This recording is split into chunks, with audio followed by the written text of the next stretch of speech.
सुप्रभात बच्चों। आज हम कक्षा 3 का पर्यावरण विषय का पाठ 5 हरी हरी पत्तियाँ, इसका आगे का प्रकरण पौधों के विभिन्न भाग, इसके बारे में पढ़ेंगे। कल हमने देखा था कि माही अपने दादाजी के साथ खेत में जाती है और वहाँ बोलती है कि फूलों के पौधे लगे हुए हैं। तब उसके दादाजी ये बताते हैं कि पेड़ और पौधों में क्या अंतर होता है।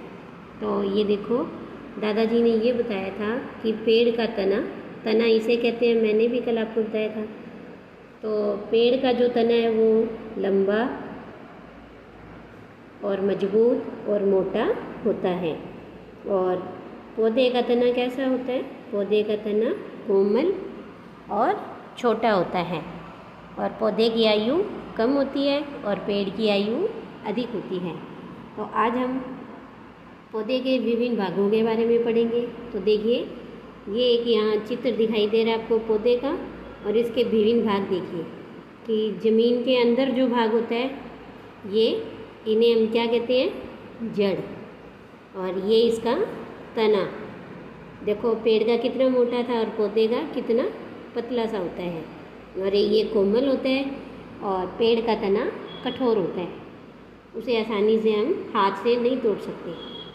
और ये पौधे पर यहाँ फूल लगे हुए हैं, ये पौधे के फल, और ये पत्तियाँ जिसे पर्ण लिखा हुआ है, तो ये पत्तियाँ होती हैं। तो पौधे के ये कई भाग हैं, और पौधे के किसी न किसी भाग को हम भोजन के रूप में ज़रूर ग्रहण करते हैं।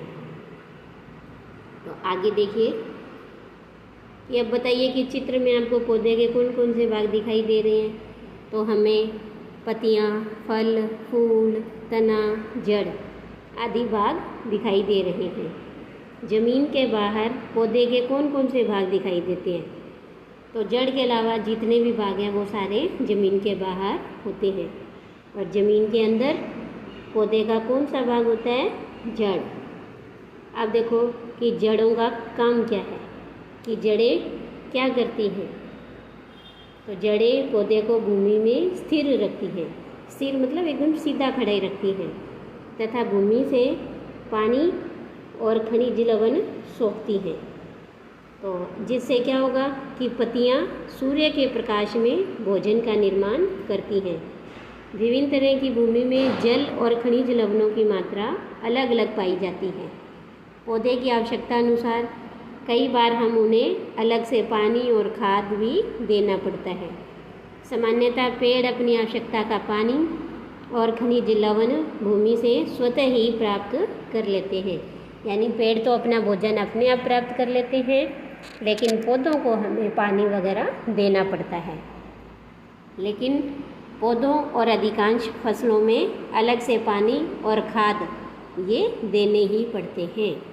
इसके बाद देखो आगे कि आपको ये बताओ कि आपके घर या आसपास फूल वाले कौन कौन से पौधे लगे हुए हैं और उन पर लगने वाले फूलों के रंग।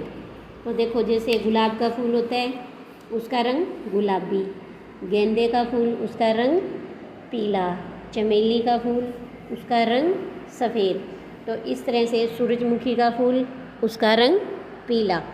तो इस तरह से ये कई फूल हैं और इनके अलग अलग रंग होते हैं। आपके आसपास सबसे अधिक ऊंचा पेड़ कौन सा है? तो पीपल का सबसे ऊंचा है। आपके आसपास सबसे छोटा पेड़ अशोक का हो सकता है, नीम को बोल सकते हैं। आपको सबसे अधिक अच्छा पौधा कौन सा लगता है? तो बच्चों को ज़्यादातर गुलाब पसंद आता है। इसके बाद माही ने बोला कि इन सब पेड़ों की पत्तियाँ तो हरी हैं, और नीम की पत्तियों को देखो, ये छोटी हैं और पीपल की पत्ती बड़ी है। तो ताऊ जी बोले कि पत्तियाँ कई तरह की होती हैं, आकार व किनारे भी अलग अलग होते हैं। किसी का किनारा सीधा होता है, किसी का कटा फटा और किसी का तिकोना। तो ताऊ जी, क्या पत्तियों का स्वाद भी एक जैसा होता है? तब ताऊ जी ने क्या कहा? नहीं, पत्तियों का स्वाद भी अलग अलग होता है। फिर माही ने पूछा, ताऊ जी, तुलसी की पत्ती का स्वाद तीखा और नीम की पत्ती का स्वाद कड़वा है। तब ताऊ जी बोले कि अलग अलग पेड़ की पत्तियों का स्वाद और गंध भी अलग अलग होती है, लेकिन हमें सभी पत्तियों को बड़ों से बिना पूछे चखना नहीं चाहिए, यानी उसको खाकर नहीं देखना चाहिए किसी बड़े की राय के बिना। इसके बाद देखो कि माही ने क्या बोला आगे कि ताऊ जी पुदीना और धनिया में तो बहुत अच्छी खुशबू आती है। तो ताऊ जी बोले कि हम अनेक पत्तियों को और फलों को खाते हैं। तो इसके बाद देखो कि यहाँ पर देखो ये कई प्रकार की पत्तियाँ इस तरफ लगी हुई हैं और यहाँ पर फल। तो आपको बताने हैं कि कौन सी पत्ती है और किस फल की है। तो देखो ये पहली पत्ती है, ये है इमली की। तो हम इसको इससे मिलान करेंगे और आपको भी ऐसे ही अपनी पुस्तक में मिलान करना है। दूसरी पत्ती ये है अनार की। तीसरी ये है पपीते की। चौथी केले की। पांचवी आम की। और लास्ट में जो 6 नंबर पर है वो है नींबू की। इस तरह से ये आपको अपनी पुस्तक में भी मिलान करना है। इसके बाद देखो कि कुछ प्रश्न हैं वो आपको बताने हैं कि किस पौधे की खुशबू आपको अच्छी लगती है। सबको अलग अलग लग सकती है, किसी को गुलाब की, किसी को गेंदे की। तो आपको जो अच्छा लगे आप वो लिख सकते हो। कौन सी पत्तियाँ खाने के काम आती हैं। तो देखो पुदीना, धनिया, मेथी, बथुआ, पालक, गुलाब। तो कई पत्तियाँ हैं जो हमारे खाने में काम आती हैं। कौन सी पत्ती का स्वाद सबसे अधिक पसंद है। तो ज़्यादातर सभी को या तो गुलाब या पुदीना। आपके घर में किन किन वस्तुओं पर फूल पत्तियों के चित्र बने होते हैं।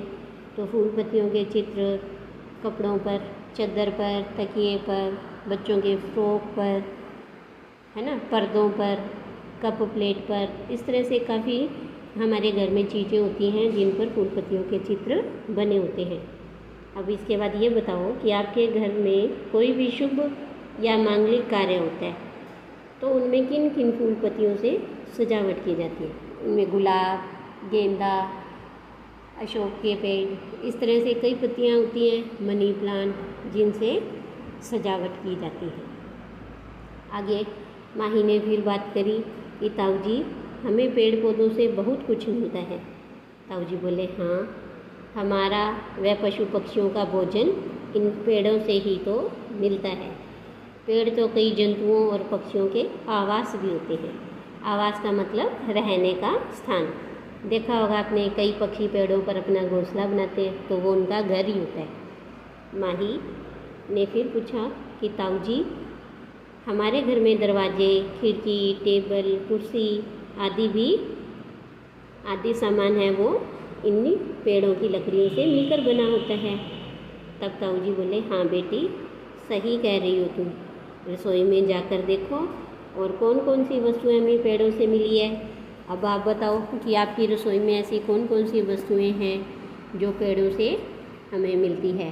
तो देखो मसालादानी, जितने भी हमारे सारे मसाले हैं वो हमें पेड़ पौधों से मिलते हैं। बेलन लकड़ी से बनता है। चकला, है ना, चटनी बनाने के लिए मूसल। इस तरह से दरवाजे, खिड़कियाँ रसोई के अंदर ही तो होती हैं। तो ये सारी चीज़ें हमें कहाँ से मिलती है, पेड़ों से। इसके अलावा एक प्रश्न और आपके घर में क्या क्या सामान है जो इन पेड़ों से हमें मिलता है। तो घर में तो बहुत कुछ होता है, जैसे सारे फर्नीचर, बेड, सोफ़ा, मेज, कुर्सी, खिड़कियाँ, दरवाजे। इस तरह से कई चीज़ें हैं जो हमें पेड़ों की लकड़ी से प्राप्त होते हैं। आप ये बताइए कि ईंधन के रूप में कौन कौन सी सामग्री काम में लेते हैं आपके घर के अंदर। तो आजकल तो वैसे हर घर में गैस है, तो एलपीजी गैस, इसके अलावा लकड़ी और कैरोसिन भी यूज़ होता है। कहीं कहीं स्टोव जलाते हैं तो उसमें मिट्टी का तेल जिसे बोलते हैं वो कैरोसिन डलता है। तो इस तरह से कई चीज़ें हैं जो ईंधन के रूप में हमारे घरों में हम उपयोग में लेते हैं। आज के लिए इतना ही। धन्यवाद।